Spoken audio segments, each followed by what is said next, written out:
Next presentation by Engal from Hebrew, and I will let her introduce herself and her work. Hello everyone, my name is Engal and I'm an MD PhD student from the Hebrew University. And today I'm going to present our work that was done in a collaboration with the Autism Medical Center. So unlike other studies that start with a biological question, our story actually starts with a family.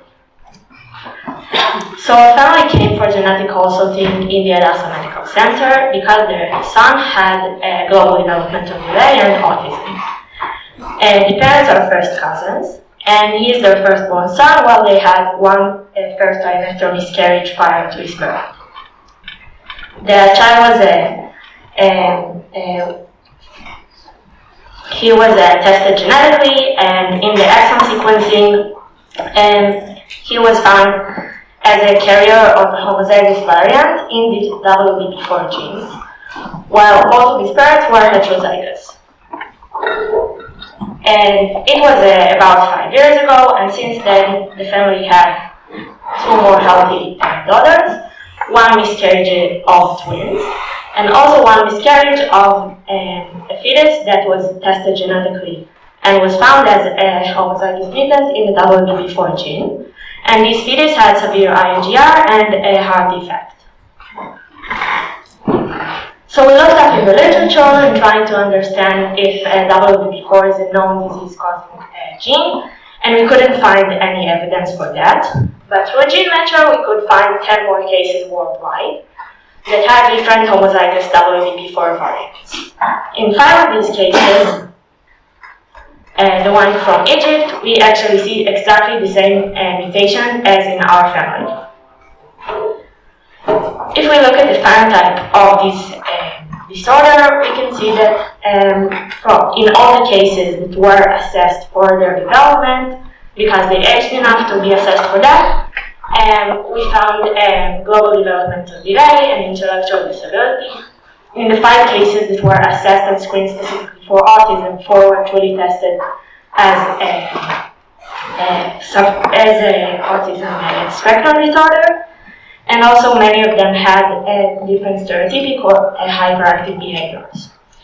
We have also found that the majority of cases had hypotonia, and from the cases that did a brain MRI, we found agenesis of the corpus callosum or thinning of the corpus callosum in 4 of them.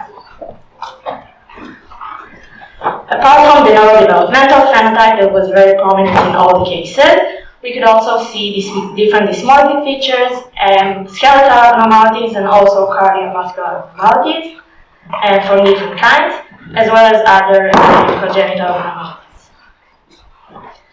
So, looking at these WBP4 mutations that are causing this variable phenotype, we wanted to understand what is the function of WBP4. So WBP4 is a spliceosome subunit. So the splicing process in the cell is a purely process that allows the joining of 2 exons while removing the non-coding sequence, and then creating the mature mRNA and the protein. The splicing is catalyzed by the spliceosome, which is a large complex that has like hundreds of proteins that combine it, and one of them is WBP4. So actually, the spliceosome, because it's such a large complex, it assembles and then activated and starts catalyzing the splicing process. And WBP4 is very important for the commitment stage in the splicing process.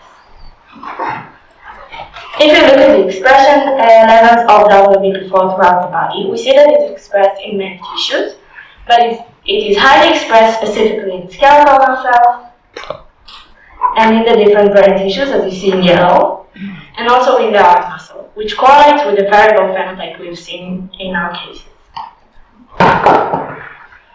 We can also see that WBP4 is highly expressed during neurodevelopment and in the prenatal period, and especially has this peak in the early stage of neurodifferentiation, which is known to be crucial for neurodevelopment, and other genes that are known to be causing autism and neurodevelopmental disorder also had similar expression patterns. So, knowing WBP4 function, we assume that WBP4 mutation will cause splicing changes. But why do we even care about splicing in neurodevelopment? So, splicing is known to be tightly regulated during neurodevelopment. And as you can see here, the expression level of different splicing factors during neurodifferentiation. And it is known that mutations in splicing factors and differences in these expression levels can cause neurodevelopmental disorders and autism. One example for that is the FMR gene that's causing Fragile X. Abnormal splicing is also implicated in autism, and different studies that performed RNA sequencing for brain samples of people with idiopathic autism found many differences in splicing. This can be attributed to different factors. One is variation in splicing factors, as I showed you earlier, because they are so crucial for neurodevelopment. The second is changes in the chromatin. The chromatin environment is known to regulate splicing, and if we look at the SPARI genes that are known to be implicated in autism, we actually can find many genes that have a function related to the chromatin environment. And also environmental factors like different drugs and even food and pollution can change splicing, and maybe and the combination of all of these factors together may be causing the abnormal splicing we see in autism. So in order to find for our cases if splicing is really the cause for their phenotype, we've sequenced fibroblasts from skin biopsies of two families, the family from our proband and the Estonian proband. And before I'll show you the sequencing result, that we wanted to see what is the effect of the mutation in the cells, and we could truly find that in both cases, even though they are different mutations, we see that WBP4 protein expression is completely absent in the proband samples.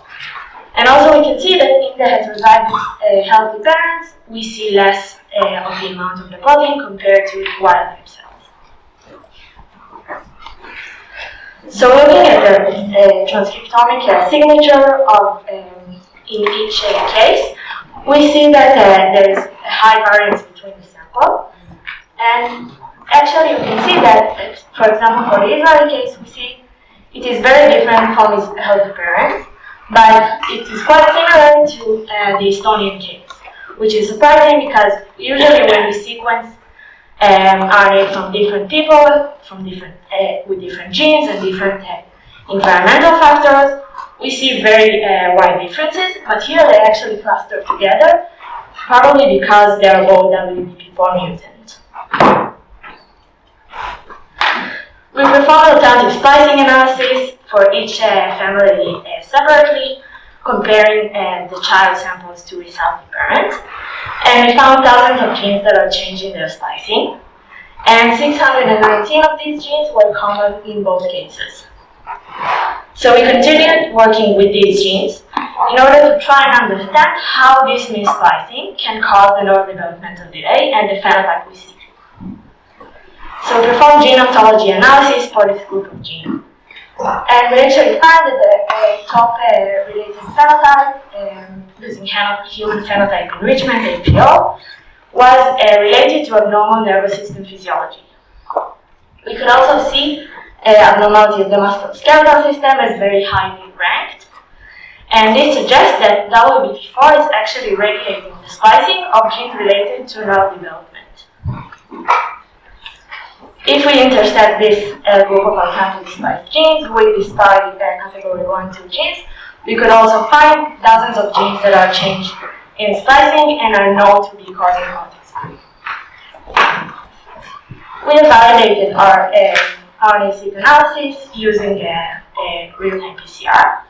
And for example, as you can see here, we see this abnormal splicing in the proband compared to its parents. So next we wanted to see whether we can truly validate that the abnormal splicing we see is because of WBP4 mutation.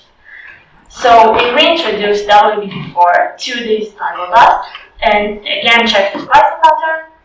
And as you can see in the cells that now have WBP4, we see a rescue of the splicing that we saw earlier, suggesting that WBP4 mutation are truly the cause for the abnormal splicing we see in these cases. So up until now, I've shown you that we found that WBP4 mutation are causing abnormal splicing of autism-related genes in human fibroblasts. But we are interested in the brain. So we wanted to study how WBP4 mutation will affect the development brain. And in order to do this, we've generated the WBP4 knockout mice model using with help of the gem unit in the University. And we really succeeded to have the WBP4 knockout mouse and heterozygous and mutant. But after many cycles of mating between the heterozygous mice, we can actually find something very surprising. We don't get any homozygous mutant WBP4 mice. And we also get a lower amount than we expected of the heterozygous mutant mice. We wanted to understand whether WBP4 mutation is really embryonic lethal in mice.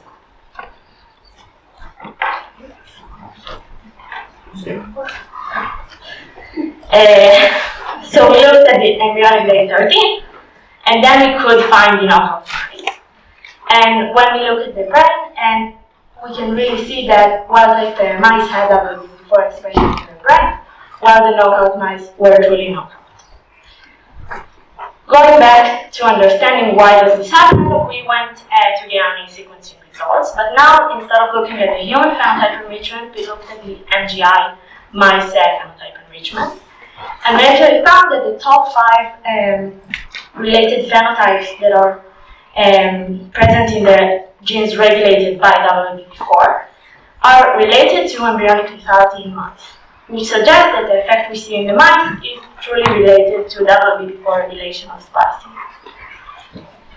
If you go back to the family tree, we can see that they have many miscarriages. One that was truly known to be a homozygous mutant of WBP4, but the other didn't have genetic testing. And understanding the mice result, we might suspect that these miscarriages are happening also due to the WBP4 mutation. So in order to summarize, we have seen that WBP4 mutation are causing aberrant splicing. WBP4 is expressed mostly in the brain and in muscle and heart tissues, which explain the phenotype we see in the children that are affected with homozygous WBP4 mutation because of the abnormal splicing in these tissues. I would like to thank my PI, Maran Sultan, and special thanks for Gabriel Gemida, who has done the mice work and the experiments I've shown you here. And he's also presenting poster number 27, you should go check out. And all of our collaborators, and thank you all for listening.